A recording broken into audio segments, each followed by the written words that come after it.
Madam Chairman, my parliamentary colleagues, my brother Picewell and Fred, stalwart councillors, PLPs,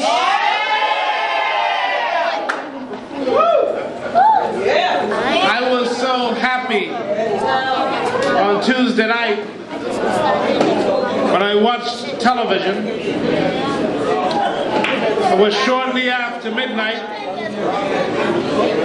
when I heard John McCain concede the general elections in the United States. I heard him pledge his support to the newly elected president. And then soon after, at Grants Field in Chicago, the newly elected president stood and gave his commitment to the United States of America. He gave his commitment to all the people of America. And he said even those who did not vote for him, he will be their president too. I went back to 1992 at Clifford Park when the PLP lost to the F&M. And Hubert Ingram had a rally.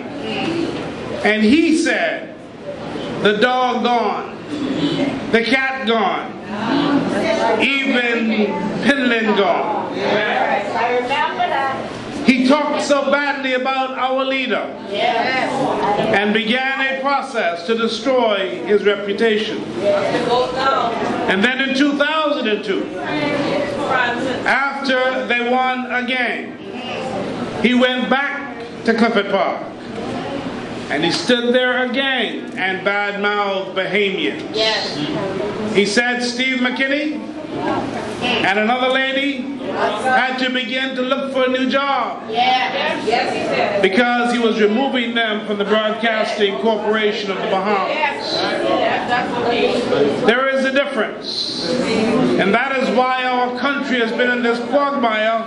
It's been so since 1992. Ever since Hubert Ingram came on the scene and began to talk about Bahamian leaders as if they were nothing.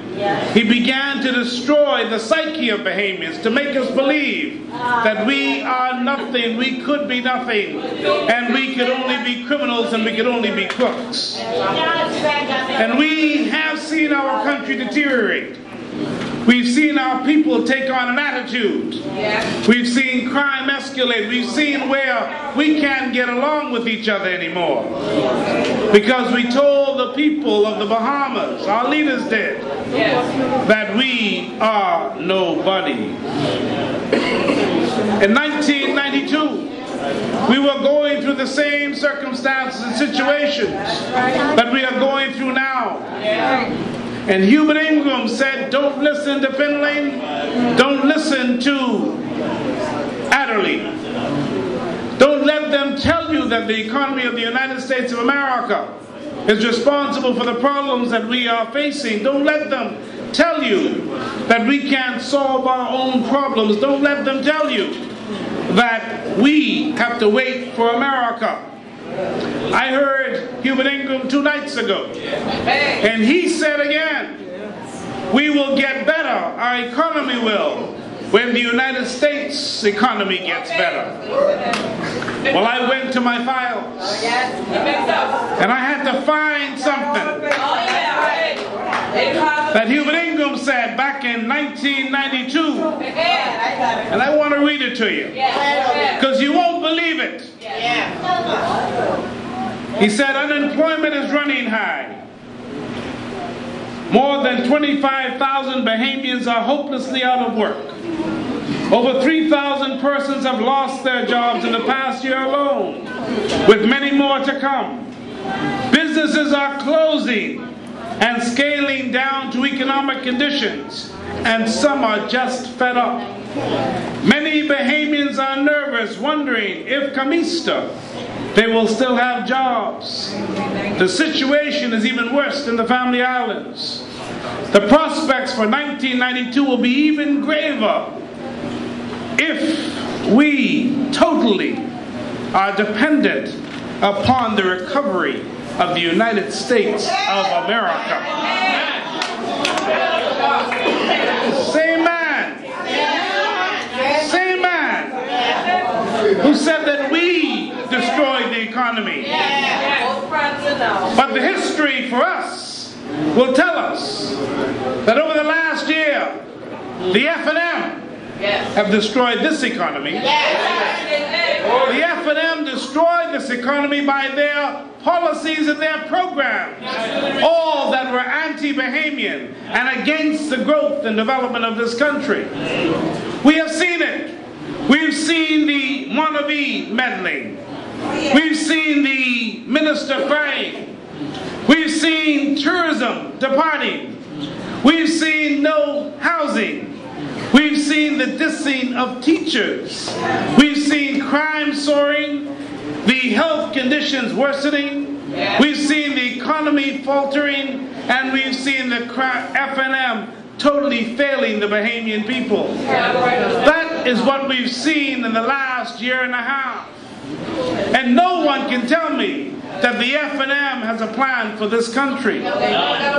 We have seen the worst times, and it's getting even worse. And whether we like it or not, there's nothing that Hubert Ingram and his F&M can do because they have no ideas. Politics is a war of ideas. We would have been out of this problem if they listened to the PLP 1 year ago. We told them that something was about to happen. We warned them. We said there's some circumstances and situations that are changing, and you have to move now to save it. We said all those infrastructural programs that you have stopped, get them going now to get this economy going. We told them in tourism, do what you have not done. Put some programs in place. Take Bahamas Air. Let it serve some of these areas where airlines will pull out. We told them that you cannot hurt any investor now. Do what you can to get the investors going. We told him what he was doing on Cable Beach could not happen. And we told him to stop telling us that come October is going to be the magical month because Royal Oasis is going to open. Do something about it. And what did they do? Absolutely nothing. They spent time trying to witch hunt. They spent time trying to blame somebody.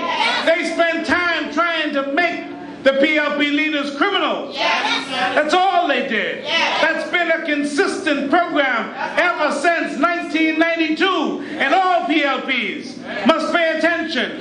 Because if you listen to what's going on now, the effort is to distract people from the real issues in this country.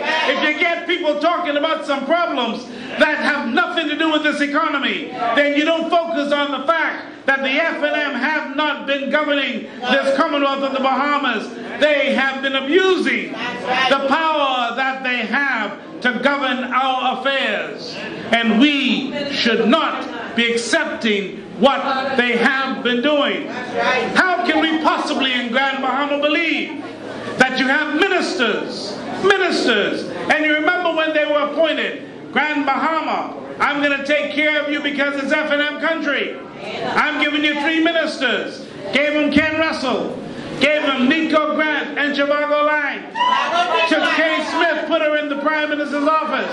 Made David Thompson a senator. And what have we gotten? Nothing from this crew that has been running Grand Bahama Island. What is the plan? What have we been hearing about education? Look what they did. They went to 8 Mile Rock School. The minister turned his back on teachers. The minister walked out on the teachers. If the PLP had done that, the media would